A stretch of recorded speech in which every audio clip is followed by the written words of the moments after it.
ஐயோ கடவுளே, இவ வேற பார்த்து தொலைஞ்சிட்டான்னு நினைக்கிறேன். இப்ப எப்படி சமாளிக்கிறது? அபி, நான் எதுவும் பண்ணலையே. இப்ப எதுக்கு நீ தேவையில்லாம இப்படி கத்திட்டு இருக்க? எப்படி நீ எதுவுமே பண்ணலையா? நீ எதுவும் பண்ணாமலே நான் உன்கிட்ட வந்து கத்திட்டு இருக்கேன். சொல்லு, என்ன பண்ண? நான் எதுவும் பண்ணல. நீ எதுக்கு சும்மா என்கிட்ட வந்து கத்திட்டு இருக்க? ஏய், போய் சொன்ன நினைச்சுக்கீங்க, பல்ல உடைச்சிருவேன். உடைச்சி பால்ல என்னத்தடா கலந்த? என்னத்த கலந்த? இல்ல, எனக்கு புரியல. என்ன நினைச்சிட்டு இருக்க நீ? சும்மா எதுக்கு எடுத்தாலும் ஏன் மேலே பழிய போட்டுட்டு இருக்க? நான் என்ன பண்ணேன்? நான் எதுவும் பண்ணலையே. போய் சொல்லாத. அதான் நான் பார்த்தனே, நீ என்னத்தையோ பால்ல போட்டு கலந்துட்டு இருந்த. என்னத்த கலந்த? ஏய், சும்மா தேவையில்லாம பேசிட்டு இருக்காத, ஒழுங்கா போயிரு. உனக்கு கண்ணு தெரியாதா இருக்கும். நான் என்னத்த கலக்க போறேன்? என்னது? எனக்கு கண்ணு தெரியாதா? நான் தான் பார்த்தனே, நீ என்னத்தையோ போட்டு பால்ல கலந்துட்டு இருந்தியே. என்னத்த கலந்த? ஏய், சும்மா லூசு மாதிரி பேசிட்டு இருக்காத. நானும் சரி அமைதியா இருப்பேன்னு பார்த்தா ரொம்ப ஓவரா பேசிட்டு இருக்க. அபி, என்ன சபி? வெண்ணிலா, இந்த புறம்புக்கு இருக்கான் பத்தியா? இவன் பால்ல என்னத்தையோ கலந்தான் வெண்ணிலா. நான் பார்த்தேன். இப்ப கேட்டா நான் எதுவும் கலக்கல அப்படின்னு நடிச்சிட்டு இருக்கான். என்ன அபி சொல்ற? ஆமா வெண்ணிலா, ஏதோ டேப்லெட் மாதிரி தான் இருந்து பாத்துக்க. ஆனா சரியா தெரியல. ஆனா என்னத்தையோ உன்னை போட்டு கலந்தான் பாத்துக்க. நான் கேட்டவொன்னு அப்படியே நடிக்கிறான், ஒன்றும் தெரியாத மாதிரி. ஆமா, இந்த பால் யாருக்கு? அது பிரியாக்கு தான் அபி. ஏன்னா மற்ற எல்லாரும் குடிச்சாச்சுல, இன்னும் பிரியா மட்டும் தான் குடிக்கல. ஏன்னா பிரியா தான் எப்பவுமே லேட்டா பால் குடிப்பா. அதான் டேபிள்ல எடுத்து வச்சேன். என்னமோ இருக்கு வெண்ணிலா, இந்த புறம்புக்கு என்னத்தையும் கலந்துருக்கான். ஏய், இப்ப உண்மையை சொல்ல போறியா இல்லனா இப்ப கத்தி எல்லாரையும் கூப்பிடவா? சொல்லு, பால்ல என்னத்த கலந்த? இவ வேற விட மாட்டா போலயே. இவகிட்ட இருந்து எப்படி தப்பிக்கிறது? இப்ப ஒருவேளை எல்லாரையும் கூப்பிட்டு இந்த பால்ல போதை மாத்திரை கலந்துருக்கிறது மட்டும் தெரிஞ்சது, அவ்வளவுதான். எப்படியாச்சும் தப்பிக்கணும். உன்கிட்ட தானே கேக்குறேன், என்னத்த கலந்த? ஏ வெண்ணிலா, இவளுக்கு ஏதோ பைத்தியம் தான் பிடிச்சிருச்சுன்னு நினைக்கிறேன். ஒழுங்கா கூப்பிட்டு பேரு. என்னத்தலாமோ பாத்துட்டு வந்து இங்க அதை கலந்தியா இதை கலந்தியான்னு ஏன் உசுர போட்டு வாங்கிட்டு இருக்கா? நான்லாம் எதையும் கலக்கல. ஆமா, இப்ப என்ன உனக்கு கிச்சன்ல வேலை? இது என்ன கேள்வி? கிச்சனுக்கு வந்த ஒரு குத்தமா? அட கடவுளே, என்ன நடக்குதுங்க? இவன் ஏன் இப்படி கத்திட்டு இருக்கா? இவன் வேற என்ன பண்ணி தொலைஞ்சான்னு தெரியல. என்ன ஏழரை எடுத்து வச்சிருக்கானு தெரியல. காரியத்தையே கெடுத்துருவான் போல. ஏய், உன்கிட்ட தானே கேக்குறேன், இப்ப சொல்ல போறியா இல்லையா? பால்ல என்னத்த கலந்த? அபி, சும்மா தேவையில்லாம கத்திட்டு இருக்காத. என்ன பார்த்தா உனக்கு எப்படி தெரியுது? அதான் உன்னை பார்த்தாலே தெரியுது, நல்ல சரியான புறம்போக்குன்னு. இவன் வேற பால்ல என்ன இளவியோ கலந்து தொலைச்சிருக்கான் போலயே. எதுக்குதான் இவனுக்கு இந்த தேவையில்லாத வேலைன்னு தெரியல. சும்மா இருந்து சொன்னாலும் கேட்டு தொலைய மாட்டேங்கிறான். ரவி. ஆமா. என்னப்பா, என்னதான் நடந்துட்டு இருக்கு? ஏன் இப்படி கத்திட்டு இருக்கீங்க? ஏன் அபி, என்னாச்சு? ஒழுங்கா உங்க பையனை உண்மையை மட்டும் சொல்ல சொல்லுங்க. டேபிள்ல பிரியாக்குன்னு பால் வச்சிருக்கு. அந்த பால்ல இவன் என்னத்தையோ கலந்துட்டு இருக்கான். என்னடா இதெல்லாம்? ஆமா, அதெல்லாம் அப்புறம் சொல்றேன். ஏதாச்சும் சொல்லி சமாளிங்கம்மா. நீலா, சும்மா இப்படி எல்லாம் கேட்டா சொல்ல மாட்டான். நீ பேசாம எல்லாரையும் கூப்பிட்டு வா. சூர்யா மாமா, கிருஷ்ணா மாமா, சக்தி எல்லாரையும் கூப்பிட்டு வா. வச்சு எதுவா இருந்தாலும் பேசிக்கலாம். சரி அபி. ஏ வெண்ணிலா, நில்லு. அபி, இதுக்கு எதுக்கு நீ இவ்ளோ கோவப்படுற? என்கிட்ட கேட்டிருந்தா நானே சொல்லிருக்க போறேன். என்ன என்ன சொல்ல போறீங்க? இல்லம்மா அபி, பால் எனக்கு தான். நான் தான் ரவியை எடுத்துட்டு வர சொன்னேன். ஆனா நீங்க தான் ஆல்ரெடி பால் குடிச்சிட்டீங்களே. ஏன் திரும்ப இன்னொரு டைம் பால் குடிக்க கூடாதுன்னு ஏதாச்சும் இது இருக்கா என்ன? இல்ல, இது பிரியாக்குன்னு வச்சிருந்தேன், அதான் கேட்டேன். வெண்ணிலா, நான் எனக்குன்னு தான் பால் எடுத்துட்டு போனேன். அப்புறம் அந்த பாலை ரவி தான் குடிச்சான். சரி, அதனால எனக்கு பசிச்ச மாதிரி இருந்ததுன்னு நான் தான் இவனை கிச்சன்ல பால் இருக்கோ எடுத்துருவான்னு சொன்னேன். அதெல்லாம் சரிதான். இந்த பால்ல அவன் என்னத்தையோ கலந்தான். அத முதல்ல என்னன்னு கேளுங்க. ஏய், நீ ரொம்ப ஓவரா பேசிட்டு இருக்க. அபி, நீ நினைக்கிற மாதிரிலாம் எதுவும் இல்லம்மா. எனக்கு இப்ப 2-3 நாளாவே சரியா தூக்கம் இல்ல. அதான் பால்ல தூக்க மாத்திரை கலந்து எடுத்துட்டு வர சொன்னேன். என்னது, பால்ல தூக்க மாத்திரை கலந்து எடுத்துட்டு வர சொன்னீங்களா? ஆமா அபி, நான் தான் டேப்லெட் அவன் கையில கொடுத்து பால்ல கலந்து எடுத்துட்டு வர சொன்னேன். நான் ரூம்ல வச்சு டேப்லெட்டை கலந்துருப்பேன். தேவையில்லாம டீஸ்பூன் எல்லாத்தையும் எடுத்துட்டு வரணும். அதான் பேசாம இவனே கலந்து அப்படியே எடுத்துட்டு வர சொன்னேன். இதெல்லாம் நம்புற மாதிரி இல்லையே. ஐயோ அபி, உண்மையாதான் அபி. இப்ப 3 நாளா சரியா தூக்கமே இல்ல. சரி, அதான் டேப்லெட் நைட் டைம்ல போட்டா மேல வந்துட்டே இருக்கும். அதனாலதான் சரி பால்ல கலந்து குடிச்சிடலாம் அப்படின்னு சொல்லிட்டு இவனை கலந்துட்டு எடுத்துட்டு வர சொன்னேன். அதுக்குள்ள நீ என்னடானா இந்த கத்திட்டு இருக்க. இல்ல, நீங்க சொல்றதெல்லாம் பார்த்தா எனக்கு நம்புற மாதிரியே இல்லையே. அபி, நீ நம்புனாலும் நம்பலனாலும் அதான் உண்மை. அந்த பால் எனக்கு தான். தூக்க மாத்திரை நான் தான் கலக்க சொன்னேன். இப்ப என்ன உனக்கு பிரச்சனை? நான் தான் கலக்க சொல்லிட்டேன். அந்த பாலை எப்படி இருந்தாலும் நான் தான் குடிக்க போறேன். இப்ப என்ன பிரச்சனை உனக்கு? பிரியாக்கு இப்ப பால் இல்ல, அதானே இப்போ பிரச்சனை. நான் இப்ப ஒரு கிளாஸ் பால் காய்ச்சி வச்சிடுறேன், போதுமா? இல்லையே, எங்கேயோ இடிக்கிற. நான் இவங்கிட்ட கேட்டதுக்கு நான் பால் எதையுமே கலக்கவே இல்லைன்னு சொல்லிட்டான். அப்பவே இதை சொல்லியிருக்கலாம்ல. ஏதோ ஒண்ணு தப்பா இருக்க. உனக்கு என்னதான் பிரச்சனை? எதுக்கு தேவையில்லாம என் மேல பழிய போட்டுட்டு இருக்க? முதல்ல நான் எதுக்கு உங்ககிட்ட சொல்லணும்? ஏன் இந்த வீட்டுல ஒரு கிளாஸ் பால் கூட நான் எடுக்க கூடாதா? அபி, விடு அபி, எதுவா இருந்தாலும் அப்புறம் பாத்துக்கலாம். இல்ல வெண்ணிலா, ஏதோ ஒண்ணு தப்பா இருக்கு. இவன் சுத்தி முத்தி யாராச்சும் வராங்களான்னு அப்படி திருன்னு பார்த்துட்டு தான் அந்த பால்ல அந்த டேப்லெட்டை கலக்கவே செஞ்சான். நான் பார்த்துட்டு தான் இருந்தேன். ஏதோ ஒண்ணு தப்பா இருக்கு. நான் கேட்டப்பவே அவன் முதல்ல இந்த காரணத்தை சொல்லியிருக்கலாமே. இவன் தான் எதுவுமே சொல்லலையே. அது மட்டும் இல்லாம அந்த சுந்தரி பேசுறத பாத்தியா? ஏதோ பூசி முழுகினாப்புல பேசுது. ஏதோ உனக்கு இருக்கு வெண்ணிலா. ஏய், உனக்கு கொஞ்சமாச்சும் அறிவு இருக்காடா? என்ன கிளவடா பண்ணிட்டு இருக்க? நான் உன்னை எதுவும் பண்ணாதன்னு படிச்சு படிச்சு சொன்னானே, உனக்கு அறிவு இருக்கா இல்லையா? அம்மா இப்ப எதுக்கு நீங்க கத்திட்டு இருக்கீங்க? முதல்ல ரூமுக்கு போடா. எதுவா இருந்தாலும் அங்க போய் பேசிக்கலாம். இதா போறேன். இல்ல, எனக்கு கொஞ்சம் உடம்பு வேற முடியல. நான் இந்த பால் எடுத்துட்டு ரூமுக்கு போறேன். நீ பிரியாக்கு மட்டும் பால் காய்ச்சி வச்சிருமா. சரி. என்ன இவ இப்படி முறைச்சிட்டு இருக்கா? அப்படி இந்த பால் அந்த கிறுக்கு என்னத்தை தான் கலந்துருப்பான்னு தெரியல. ச்சே. பி, வெண்ணிலா, ஏதோ ஒன்று தப்பா இருக்கு வெண்ணிலா. ஆமா அபி, எனக்கும் அப்படிதான் தோணுது. அப்படி தூக்க மாத்திரை போடணும்னா அவங்க நார்மலாவே தண்ணியை குடிச்சு முழுங்கிருக்கலாம். மாத்திரை மேல மேல வருதுன்னு சொல்றாங்க. இதெல்லாம் நம்புற மாதிரியே இல்ல. சும்மா ஏதோ இந்த ரவியை காப்பாத்தணும்னு ஏதோ சும்மா கதை கட்டி விட்ட மாதிரி விட்டுருக்காங்க. ஆமா வெண்ணிலா, இந்த ரவி என்னமோ பண்றான். அதை முதல்ல என்னன்னு கண்டுபிடிக்கணும். புரியுது அபி. சரி, எதுவா இருந்தாலும் நம்ம நாளைக்கு பாத்துக்கலாம். டைம் ஆயிடுச்சுல, நீ போய் தூங்கு. சரி வெண்ணிலா, எதுக்கும் அவன் மேல ஒரு கண்ணு வச்சுக்கோ. சரி அபி. அம்மா என்னம்மா ஏதோ பேசணும்னு சொல்லிட்டு இப்படியே முறைச்சிட்டு இருந்தா என்ன அர்த்தம்? டேய், என்னடா பண்ணிட்டு இருக்க? என்ன காரியம் என்ன பண்ணிட்டு இருக்க? அறிவு இருக்கா இல்லையாடா? அறிவு கட்ட தரமா பண்ணிட்டு இருக்க. இப்ப எதுக்குமா கத்திட்டு இருக்கீங்க? கத்தாம என்ன பண்ணுவாங்க? பால்ல என்ன தடா கலந்த? தேவையில்லாம ஏதாச்சும் பிரச்சனை மாட்டிக்காத உங்ககிட்ட படிச்சு படிச்சு சொல்லிட்டு இருக்க. திரும்பவும் பைத்தியக்கார மாதிரி பண்ணிட்டு இருக்க. சொல்லு, பால்ல என்னத்த கலந்த? அம்மா அதெல்லாம் உங்களுக்கு எதுக்கு? இப்ப அதை தெரிஞ்சு நீங்க என்ன பண்ண போறீங்க?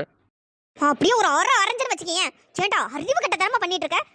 இப்போ ஒருவேளை நான் மட்டும் வரலன்னு என்ன ஆயிருக்கும்? எல்லாரையும் கூப்பிட்டு நிக்க வச்சு பால் என்னத்தையும் கலந்தான்னு சொல்லி ஏதாச்சும் பெரிய பிரச்சனையே உண்டாக்கிருப்பா அந்த அபி. அது கூட தெரியாம அப்படியே நின்னுட்டு இருக்க. மா அதான் எந்த பிரச்சனையும் ஆகல. அப்புறமா என்னம்மா, நான் ஆல்ரெடி செம்ம டென்ஷன்ல இருக்கேன். நீங்க வேற சும்மா என்ன வெறுப்பேத்தாதீங்க.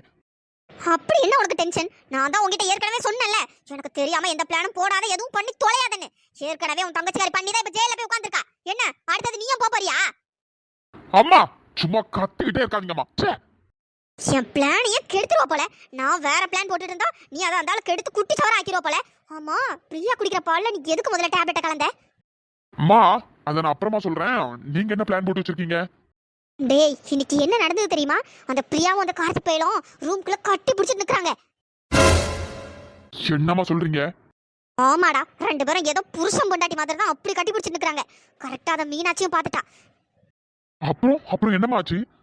அப்புறம் என்ன ஆகும்? அந்த மீனாட்சி அந்த கார்த்திக் பையில போட்டு கிழிச்சிட்டா. கிழிச்சது மட்டுமா, ரெண்டு ஆறா சும்மா பலார்னு விட்டுட்டா. வாவ், என்னம்மா சொல்றீங்க? இப்பதான் சந்தோஷமா குளு குளுன்னு இருக்கு. ஆனா இதுல நமக்கு என்னம்மா லாபம் இருக்கு? முட்டாள், இந்த சந்தர்ப்பத்தை நம்ம கரெக்டா பயன்படுத்தணும்டா. இதுல என்ன லாபம் இருக்கா? இதுல தானே நமக்கு பெரிய லாபமே இருக்கு. என்னம்மா சொல்றீங்க? இப்போதைக்கு இந்த விஷயம் எனக்கும் மீனாட்சிக்கும் மட்டும்தான் தெரியும். வேற யாருக்கும் தெரிய வேண்டாம்னு மீனாட்சி சொல்லியிருக்கா. எதுக்குன்னா, கார்த்திகை தான் பிரியா லவ் பண்றான்னு இந்த வீட்டுல எல்லாருக்கும் தெரிஞ்சதுன்னா அவங்களே பார்த்து கல்யாணம் பண்ணி வச்சிருவாங்கல்ல. அதனால மீனாட்சி யாருக்கும் தெரிய வேண்டாம் அப்படின்னு சொல்லியிருக்கா. இப்ப மீனாட்சி பிரியாக்கு அவசரமா மாப்பிள்ளை பார்த்து கல்யாணம் பண்ணி வைக்கணுங்கிற முடிவுக்கு வந்துட்டா. இந்த சந்தர்ப்பத்தை பயன்படுத்தி உன்னை எப்படியாச்சும் பிரியாக்கு கல்யாணம் பண்ணி வைக்கணும். அம்மா அது எப்படிமா முடியும்? எல்லாம் முடியும்டா. இப்பதான் அந்த மீனாட்சி லைட்டா குழப்பி விட்டுட்டு வந்திருக்கேன். நீ வெளியே எங்க இருந்து மாப்பிள்ள பார்த்தாலும் உன் பொண்ணு நான் கார்த்திகை தான் லவ் பண்றேன்னு சொல்லுவா. வந்தாலும் ஒரேடியா ஓடி போயிருவான். இதே தெரிஞ்ச பையனா இருந்தா நம்ம பிரியாவை கல்யாணம் பண்ணிப்பான். நீ எதுக்கு வெளியில மாப்பிள்ள தேடுற? அதான் என் பையன் ரவி இருக்கான்லன்ட்டு லைட்டா குழப்பி விட்டுருக்க. அவளும் யோசிக்கிறேன்னு சொல்லியிருக்கா. இதை எப்படியாச்சும் இந்த சந்தர்ப்பத்தை பயன்படுத்தி ஆகணும்டா. அம்மா சூப்பர்மா, சூப்பர். எப்படியாச்சும் பிரியாக்கும் உனக்கும் கல்யாணம் நடந்தே ஆகணும். அப்பதான் மிஞ்சி இருக்க பாதி சொத்தாச்சும் நம்மளுக்கு வரும். புரியுதுமா, நல்லாவே புரியுது. அதான்டா, தேவையில்லாம ஏதாச்சும் கிறுக்கு வேலை பார்த்து வேற ஏதாவது பிரச்சனையில மாட்டிக்காத. எப்படியாச்சும் அந்த மீனாட்சி மனசை கலைச்சி உனக்கும் பிரியாக்கும் கல்யாணத்தை நடத்தணும். நீ வேற தேவையில்லாம ஏதாச்சும் பண்ணிட்டு இருக்காத. சரிம்மா, நல்லாவே புரியுது. எல்லாம் சொத்து நம்ம கைக்கு வரதான். அதுக்கப்புறம் அந்த பிரியாவை நீ கூடவே வச்சுக்கிட்டாலும் சரி, இல்ல துரத்தி விட்டாலும் சரி, அதை பத்தி எனக்கு எந்த கவலையும் இல்லை. இப்போதைக்கு எந்த பிரச்சனையில மாட்டாம ஒழுங்கா கரெக்டா இரு. சரிம்மா. சரிடா, டைம் ஆயிடுச்சு, போய் தூங்கு. அம்மா அப்புறம் அந்த பாலை குடிச்சிடாதீங்க. சரி, அந்த பாலை குடிக்கல, அப்படி என்ன அந்த பால்ல கலந்த? அம்மா அதை தெரிஞ்சு என்ன பண்ண போறீங்க? அதை குடிச்சிடாதீங்க, அவ்வளவுதான். அதை கொட்டிருங்க. உன்கிட்ட தானே கேக்குறேன், என்னடா கலந்த? அம்மா அது உங்களுக்கு தேவையில்லாதது. அதான் நீங்க சொல்லிட்டீங்கல்ல. இதுக்கப்புறம் எந்த பிரச்சனையும் பண்ணாம கரெக்டா இருக்க பாக்குறேன். அப்படி அந்த பாலில் என்னத்தை தான் கலந்து தொலைச்சிருப்பானோ தெரியல. ஏதோ அந்த பிரியாக்கு தான் ஏதோ பிளான் போட்டிருக்கான். ச்சே, இந்த மாதிரி பிள்ளைங்களை வச்சுக்கிட்டு எங்கேருந்து சொத்தை அபகரிக்கிறது? இப்ப எதுக்கு இவ கீழே படுத்து தூங்கிட்டு இருக்கா? பெட்ல வந்து படுக்க வேண்டியது தானே, ஏன் இப்படி எல்லாம் பண்றா? என்ன இவரு தூங்குவாருன்னு பார்த்தா இவரும் கீழே உட்காந்து என்னையே தான் பார்த்துட்டு இருக்காருன்னு நினைக்கிறேன். ஏ சோடா புட்டி, ரொம்ப ஓவரா தாண்டி பண்ற. நான் மட்டும் எப்படி தனியா தூங்குறது? இவ ஏன் இப்படி எல்லாம் பண்றா? நல்லா தான் இருந்தா, நல்லா பேசி சிரிச்சுட்டு ஜாலியா தான் இருந்தா. திடீர்னு இப்ப 2 நாளா திருக்கு வந்துருச்சு போல. என்ன நடந்தாலும் சரி, இதுக்கப்புறம் இவர்கிட்ட இருந்து விலகி இருக்கிறது தான் எனக்கு நல்லது. இல்லைன்னா தேவையில்லாம நான் தான் மேலும் மேலும் கஷ்டப்பட்டுட்டே இருப்பேன். வெண்ணிலா, வெண்ணிலா கூப்பிட்டுக்கிட்டே இருக்கேன், சத்தம் கொடுக்குறாளான்னு பாரு. முழிச்சுதான் இருக்கா. அப்புறமா என்ன வேணும்னே ஆனா பண்றலடி, பாத்துக்கிறேன்டி உன்ன. ஏ சோடா புட்டி, சோடா புட்டி. இவருக்கு என்னதான் பிரச்சனையே தெரியல, எதுக்கு சும்மா அப்படி கூப்பிட்டுட்டே இருக்காருன்னு. வெண்ணிலா, ஆ சொல்லுங்க. வெண்ணிலா, இப்ப நீ எதுக்கு கீழே படுத்திருக்க? வா பெட்ல வந்து படு. இல்ல வேண்டாம், நான் கீழே படுத்துக்கிறேன். ஏன் வெண்ணிலா, இவ்வளவு நாள் நீ பெட்ல தானே படுத்து தூங்குன, இப்ப மட்டும் என்ன திடீர்னு கீழே படுத்து தூங்குற? வா வெண்ணிலா. இல்ல வேண்டாம், எனக்கு பெட்ல படுத்தா சரியா தூக்கம் வரல, நான் கீழே படுத்துக்கிறேன். வெண்ணிலா, இவ்வளவு நாள் பெட்ல தான் படுத்து தூங்குன, அப்ப நல்லா தானே தூங்குன, இப்ப என்ன புதுசா தூக்கம் வரலன்னு சொல்ற? நீ மேல வந்து படுத்து தூங்கு, கீழே படுத்தா குளிரும்ல. குளிர்லாம் ஒன்றும் தெரியல, ஃபர்ஸ்ட் எல்லாம் கீழே தானே படுத்து தூங்குனேன், அந்த மாதிரி தூங்கிக்கிறேன், ஒன்றும் பிரச்சனை இல்லை. வெண்ணிலா, என்னதான் உனக்கு பிரச்சனை? ஏன் இப்படி எல்லாம் பண்ற? எனக்கு எதுவும் பிரச்சனை இல்லை, உங்களுக்கு தான் பிரச்சனைன்னு நினைக்கிறேன். இப்போ நான் கீழே படுத்தா உங்களுக்கு என்ன? இல்ல வெண்ணிலா, அப்படி இல்ல, நீ எப்பவும் மேல தானே தூங்குவ, அதான் கேட்டேன். எனக்கு இன்னைக்கு கீழே படுத்து தூங்கணும்னு தோணுச்சு, அதனால கீழே படுத்து தூங்கிட்டு இருக்கேன். உங்களுக்கு அதனால என்ன பிரச்சனை? நீங்க போய் தூங்குங்க. சரி வெண்ணிலா, அப்ப நானும் கீழே படுத்துக்கிறேன். என்னது, நீங்க நீங்க கீழே படுத்து தூங்க போறீங்களா? ஏன் நீங்க பெட்ல படுத்து தூங்குங்க, நான் கீழே படுத்துக்கிறேன். வெண்ணிலா, எனக்கும் என்னன்னு தெரியல, எனக்கும் இன்னைக்கு கீழே படுத்து தூங்கணும்னு தோணுச்சு, அதனால நான் கீழே படுக்கலான்னு இருக்கேன். ஐயோ, இவர் இருக்காரே, ச்சே, ஏன் தான் இப்படி பண்ணிட்டு இருக்காரோ தெரியல. சூர்யா மாமா, நீங்க மேலே படுத்து தூங்குங்க, நான் தான் கீழே படுத்துக்கிறேன்னு சொல்றேன்ல, அப்புறமா என்ன, ஏன் வேணும்னு இந்த மாதிரி பண்ணிட்டு இருக்கீங்க? வெண்ணிலா, நானும் கீழே படுத்துக்கிறேன், ஒன்றும் பிரச்சனை இல்லை. சரி, நீங்க ரொம்ப ஆசைப்படுறீங்க, அப்ப நீங்க கீழே படுத்துக்கோங்க. கீழே படுக்கிறதா இருந்தா அந்த சைடு படுத்துக்கோங்க, இங்க என் பக்கத்துல எல்லாம் ஒன்றும் படுக்க வேண்டாம். எனது அந்த சைடா? அந்த சைடு படுத்தா சரியா காத்தே ஒழுங்கா வராது, நான் இந்த சைடே படுத்துக்கிறேன். சரி, அப்ப நீங்க இந்த சைடு படுத்துக்கோங்க, நான் அந்த சைடு போய் படுத்துக்கிறேன். என்ன இவ, நான் என்ன பேசினாலும் ஏடா கூடமாவே பேசிட்டு இருக்கா. இவளுக்கு என்னதான் பிரச்சனை? நல்லா தானே இருந்தா, ஏன் இந்த மாதிரி ரியாக்ட் பண்றா? அன்னைக்கு என்னடானா என் மேல அவ்வளவு கோவப்பட்டா, திடீர்னு உட்காந்து அழுதுட்டு இருக்கா. என்னதான் பிரச்சனையும்? சொன்னாதானே எனக்கு தெரியும், சொல்லலன்னா எனக்கு எப்படி தெரியும்? அன்னைக்கு நைட் அப்படி என்ன நடந்திருக்கும்? நானும் எவ்வளவோ ஞாபகப்படுத்தி பார்த்துட்டு ஒண்ணுமே ஞாபகத்துக்கு வரல. என்னதான் நடந்திருக்கும் தெரியல. அன்னைக்கு எதுவும் நடந்திருக்கு, அதனாலதான் இவ இப்படி கோவப்பட்டுட்டு இந்த மாதிரி ரியாக்ட் பண்ணிட்டு இருக்கா. எனக்கு தூக்கம் வருது, நான் தூங்குறேன், தயவு செஞ்சு டிஸ்டர்ப் பண்ணாதீங்க. வெண்ணிலா, என்ன? இல்ல, எனக்கு தூக்கம் வரல, என்கிட்ட இருந்து கொஞ்ச நேரம் பேசிட்டுறேன். எனக்கு தூக்கம் வருதுன்னு சொல்றேன், உங்ககிட்ட இருந்து பேசிட்டு இருக்கணுமா? எனக்கு வர வேலை இல்ல பாருங்க. நீங்க தூக்கம் வந்தா தூங்குங்க, இல்ல தூங்காம இருங்க, அதை பத்தி எனக்கு கவலை இல்ல. எனக்கு தூக்கம் வருது, நான் தூங்க போறேன். ஏ சோடா புட்டி, ரொம்ப ஓவரா தாண்டி போயிட்டு இருக்க. இவளை என்ன பண்ணலாம்? மேல வந்து படுத்து தூங்கினாலும் தூங்க மாட்டேங்கிறா. சரி, நம்ம அப்படியே கீழே படுக்கலான்னு பார்த்தா அதுக்கும் அலோவ் பண்ண மாட்டேங்கிறா. என்ன பண்றது? வெண்ணிலா, ப்ளீஸ், நீ எனக்காக மேல வந்து தூங்க. இப்ப என்னதான் உங்களுக்கு பிரச்சனை? நான் தான் தூக்கம் வருதுன்னு சொல்றேன்ல, அப்புறமா என்ன, எங்க படுத்து தூங்கினா என்ன இப்போ? இல்ல வெண்ணிலா, அது இப்ப கொஞ்ச நேரத்துக்கு முன்னாடி ஒரு பேய் படம் பார்த்தனா, எனக்கு அதனால தனியா படுத்து தூங்க பயமா இருக்கு.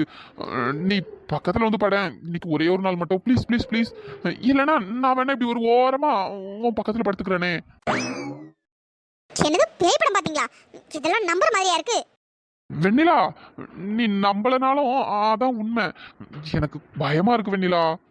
ஐயோ, வேணும்னே பண்ணுவார் போல, ஏன் தான் இப்படிலாம் பண்ணிட்டு இருக்காருன்னு தெரியல. ச்சே, அவன் இருக்கிற காண்ல இவர் வேற. இவர் தூங்குனா தூங்கட்டும், இல்லை எப்படியோ போட்டோம், நான் தூங்குறேன். வெண்ணிலா, வெண்ணிலா தூங்கிட்டாலோ? அடி பாவி, நான் தூக்கம் வரலன்னு சொல்லிட்டு இருக்கேன், என்னை கண்டுக்காம எப்படி தூங்குறா பாரு. ஒருவேளை தூங்குற மாதிரி நடிச்சிட்டு இருப்பாளோ? இவனுக்கு என்னதான் பிரச்சனைன்னு தெரியல, முதல்ல அதை கண்டுபிடிக்கணும். காமாட்சி, ஆ சொல்லுங்க நீ. ரொம்ப நாளைக்கு அப்புறம் நீங்க என்ன கூப்பிடுறீங்க, எனக்கு ரொம்ப சந்தோஷமா இருக்கு. ஏய், நான் ஒன்றும் உங்ககிட்ட உறவு கொண்டாடுறதுக்காகலாம் ஒன்றும் வரல, உங்ககிட்ட முக்கியமான ஒரு விஷயம் பேசணும். ஆ சொல்லுங்க நீ. உன் பையன்கிட்ட சொல்லி வை. உனக்கெல்லாம் தெரியும்னு எனக்கு தெரியும். இருந்தாலும் சொல்றேன், ஒழுங்கா இருந்துக்க சொல்லு. நாளை பின்ன ஏதாச்சும் ஒண்ணுன்னா அசிங்கப்படுத்திடுவேன். அண்ணி என்ன சொல்றீங்க? எனக்கு ஒண்ணுமே புரியல. அதானே, உனக்கு எப்படி புரியும்? நடிப்பு மகா நடிப்பால இருக்கு. என்ன போடுற பிளான் எல்லாம் அவனுக்கு போட்டு கொடுத்துட்டு ஒன்னும் தெரியாத மாதிரி நடிக்கவா சேர? அண்ணி நீங்க என்ன சொல்றீங்கன்னு எனக்கு சத்தியமா ஒண்ணுமே புரியல. கார்த்தி ஏதாச்சும் தப்பு பண்ணிட்டானா என்ன? எதுவா இருந்தாலும் சொல்லுங்க அண்ணி, நான் அவனை கண்டிச்சு வைக்கிறேன். ஒழுங்கா கண்டிச்சு வளர்த்திருந்தா அவன் ஏன் இப்படி இருக்க போறான்? அதானே, நீ எப்படி அவனை கண்டிச்சு வளர்ப்ப? பிளான் போட்டு கொடுத்ததே நீ தானே. என்னடா நம்ம பிளான் போட்டு கொடுத்தது இவங்களுக்கு எப்படி தெரியும் தானே யோசிக்கிற? ஐயோ சத்தியமா அப்படிலாம் எதுவும் இல்ல நீ. எனக்கு ஒண்ணுமே புரியல. எதுவா இருந்தாலும் தெளிவா சொல்லுங்க. சரி, உன் பையன்கிட்ட சொல்லி வை. இதுக்கப்புறம் பிரியாவை பாக்குறது பேசுறதுன்னு ஏதாச்சும் பிரியா ரூம் பக்கம் வர்றது தெரிஞ்சது அவ்வளவுதான் சொல்லிட்டேன். நானே போலீஸ் ஸ்டேஷன்ல போயிட்டு கம்ப்ளைண்ட் பண்ணிடுவேன் பண்ணி. அண்ணி ஏய் சும்மா நடிக்காத. உனக்கும் எல்லாம் தெரியும்னு எனக்கும் தெரியும். தேவையில்லாத வேலை பண்ணிட்டு இருக்கான். இதுக்கப்புறமும் இந்த மாதிரி பண்ணிட்டு தெரிஞ்சா நல்லா இருக்காது சொல்லிட்டேன். என் பொண்ணை மயக்க நீ தான் சொல்லி கொடுத்தியா என்ன? மயக்கிற மாதிரி மயக்கி சொத்தெல்லாம் ஆட்டையை போடலான்னு பிளான் போட்டிருக்க. ஒரு ரெடியா இங்கே இருந்துடலான்னு, அப்படிதானே? ஐயோ சத்தியமா அப்படிலாம் எதுவும் இல்லை. நீ என்ன நீ பேசிட்டு இருக்கீங்க? நீங்க எல்லாம் தெரியும் எனக்கு. உன் நடிப்பெல்லாம் உன் அண்ணனோட நிறுத்திக்க. இங்க என்கிட்ட கொண்டு வராத. ஒழுங்கா உன் பையனை கண்டிச்சு ஒழுங்கா இருக்க சொல்லு. நல்லா இருந்த என் பொண்ணு மனசை கெடுத்து உன் பையன் காதல் கத்தரிக்கான்னு சுத்திட்டு இருக்கான். உன் பையன் உதவாக்கற. அவனுக்கு என் பொண்ணு கேக்குதா என்ன? இதுக்கப்புறம் என் பொண்ணு வாழ்க்கையில அவன் தலையிடக்கூடாது. அப்படி உள்ள வரான்னு தெரிஞ்சது நல்லா இருக்காது சொல்லிட்டேன். சரிங்க நீ, இதுக்கப்புறம் எந்த தப்பும் நடக்காது, நான் பாத்துக்கிறேன். அப்புறம் இந்த விஷயத்தை வச்சு ஏதாச்சும் டிராமா பண்ணி பிரியாக்கும் கார்த்திக்கும் கல்யாணம் ஏற்பாடு ஏதாச்சும் பண்ணணும்னு நினைச்ச நல்லா இருக்காது. அப்படியே பேசுற மாதிரி உன் அண்ணன் காதுல போட்டுக்கிட்டு விட்டான்னு எனக்கு தெரிஞ்சது உன்னையோட முடிஞ்சது உன் கதை. எந்த தப்பும் நடக்காத நீ. எதுவாக இருந்தாலும் நான் பேசிக்கிறேன். அவன் பண்ண தப்புக்கு நான் உங்ககிட்ட மன்னிப்பு கேட்டுக்கிறேன். சும்மா இந்த டிராமாலாம் என்கிட்ட வச்சுக்காத. முதல்ல உன் பையனை திருத்துற வழியை பாரு. போ வந்துட்டா பெரிய சிவ மாதிரி. கார்த்தி அம்மா அம்மா அம்மா இப்ப எதுக்கு அடிச்சீங்க? ஏண்டா நீ எல்லாம் திருந்தவே மாட்டியா? ஏண்டா இப்படி பண்ணிட்டு இருக்க? உன்கிட்ட எத்தனையோ நாள் படிச்சு சொன்னேன். என்ன காரியடா பண்ணி வச்சிருக்க? அம்மா என்னமாச்சு? நான் எதுவும் பண்ணலமா. நீ எதுவுமே பண்ணாம தான் அண்ணி என்கிட்ட அந்த பேசுறாங்களா? என்ன பண்ண? ஏற்கனவே உன்கிட்ட சொன்னல இந்த காதல் கத்திரிக்கலாம் வேண்டான்னு. இப்போ என்னடா புதுசா பிரச்சனை எழுதிட்டு வந்திருக்க? அம்மா அது நானும் பிரியாவும் பேசிட்டு இருந்தோம். அத்தை பார்த்துட்டாங்க. அதான் கோவத்துல ஏதாச்சும் சொல்லியிருப்பாங்க. டேய் அம்மா கிட்ட போய் சொல்லாத. அவங்க என்கிட்ட பேசினதெல்லாம் வச்சு பார்க்கும்போது நீ நார்மலா பிரியா கிட்ட பேசிட்டு இருந்தா அவங்க இந்த அளவுக்கு என்கிட்ட வந்து கோவப்பட்டிருக்க மாட்டாங்க. என்ன நடந்தது? இல்லம்மா, நான் சும்மா பேசிக்கிட்டு தான் இருந்தேன். உனக்கு கொஞ்சமாச்சும் அறிவு இருக்காடா? ஏன்டா இப்படி பண்ற? என்ன மேல நீ இப்படி அசிங்கப்படுத்திட்டே இருக்கேடா. அவங்க கேட்ட ஒவ்வொரு வார்த்தையும் என் நெஞ்ச கிழிச்ச மாதிரி இருந்துடா. ஏன்டா இப்படி என்ன கஷ்டப்படுத்துற? நான் உன்கிட்ட எத்தனையோ நாள் படிச்சு சொல்லியிருக்கேன். இந்த காதல் மண்ணாங்கட்டின்னு ஒரு மண்ணும் வேண்டான்னு. என் சொல் பேச்சு ஒன்னாவது கேட்டு தொலைஞ்சியாடா. எத்தனையோ நாள் இந்த மாதிரி சும்மா சுத்தாம வேலைக்கு போன்னு சொல்லியிருக்கேன். அதையும் கேட்கல. சரி வேலைக்கு தான் போகல, வேலை தேடிட்டாச்சு இருக்கா. இப்ப வேலை கிடைக்கும் அப்ப வேலை கிடைக்கிற மனசை தேர்த்துட்டு நான் இருக்கேன். ஆனா நீ தேவையில்லாத வேலையெல்லாம் பார்த்துட்டு இருக்கல. கார்த்தி, நம்மளால இந்த வீட்டுல யாருக்கும் எந்த பிரச்சனையும் வர வேண்டாம்டா. தேவையில்லாம நீ எதுவும் பண்ணாதடா. அம்மா சொல்றது கேளுடா. அம்மா உனக்கே நல்லா தெரியும் எனக்கு பிரியாவை ரொம்ப பிடிக்கும்னு. கார்த்தி திரும்ப அதையே சொல்லிட்டு இருக்காத. நான் மனுஷியா இருக்க மாட்டேன். அம்மா இந்த பாருடா கார்த்தி, நான் சொல்றத கேளுடா. நீ வேற எந்த பொண்ணை லவ் பண்ணாலும் அம்மா உனக்கு கல்யாணம் பண்ணி வச்சிடுறேன். ஆனா பிரியா வேணாண்டா, வேணாம். தேவையில்லாம பேசுறாங்கடா. ஏதோ சொத்துக்காக தான் பிரியாவை மடக்க பிளான் போடுற. நான் தான் உனக்கு பிளான் போட்டு கொடுத்தேன்னு அசிங்கமா பேசுறாங்கடா. வேணாண்டா, புரிஞ்சுக்கடா. என்ன மேலும் கஷ்டப்படுத்தாத. உங்க அப்பா நம்மளை சின்ன வயசுலயே விட்டுட்டு செத்து போயிட்டாரு. அதுக்கப்புறம் என் அண்ணன் தான் நம்ம ரெண்டு பேரையும் பார்த்துட்டு இருக்கான். அந்த குடும்பத்துக்கு நம்ம துரோகம் பண்ண வேணாண்டா. அன்னைக்கு இது சுத்தமா பிடிக்கல, சொன்னா புரிஞ்சுக்கடா. என்னம்மா நீ இப்படி எல்லாம் பேசிட்டு இருக்க? வேற என்ன பண்ண சொல்ற? பிரியா நல்ல பொண்ணுதான், எனக்கு அவளை பிடிக்கும் தான். ஆனா அன்னைக்கு இது சுத்தமா பிடிக்கல. தேவையில்லாம நம்மளால எந்த பிரச்சனையும் வர வேண்டாம். இதுக்கப்புறம் இதை அப்படியே விட்டு இதுக்கப்புறம் பிரியாவை பாக்குறதோ பேசுறதோ எதுவுமே வச்சுக்காத. அம்மா என்ன ஏமா நீ புரிஞ்சுக்கவே மாட்டேங்கிற? எனக்கு புரியுதுடா, எனக்கு புரியுது. ஆனா நீ என்னையும் கொஞ்சம் புரிஞ்சுக்கன்னு தான் சொல்றேன். என்ன பத்தி யோசிடா. நம்ம இந்த வீட்ல எப்படி இருக்கோம், எந்த நிலைமையில இந்த வீட்டுக்கு வந்தோம் எல்லாமே யோசிடா. நீ ஒன்றும் சின்ன குழந்தை இல்லை, உனக்கு எல்லா டைமும் சொல்லி புரிய வைக்கிறதுக்கு. உனக்கு புரியும்னு நினைக்கிறேன். இதுக்கப்புறம் பிரியாவை பார்க்கறது, பேசுறது, லவ் பண்றதுன்னு எதுவுமே வச்சுக்காத. எதுவும் நமக்கு தேவையும் இல்லை. உன் வேலையை மட்டும் நீ பாரு. அம்மா என்னால முடியாதுமா. பிரியா இல்லாம என்னால வாழ முடியாது. அவ இல்லாத வாழ்க்கை என்னால நினைச்சு கூட பார்க்க முடியாதுமா. நான் சொல்றது நீ கேட்க மாட்டல்ல, கேட்க மாட்டல்ல. கார்த்தி மச்சான்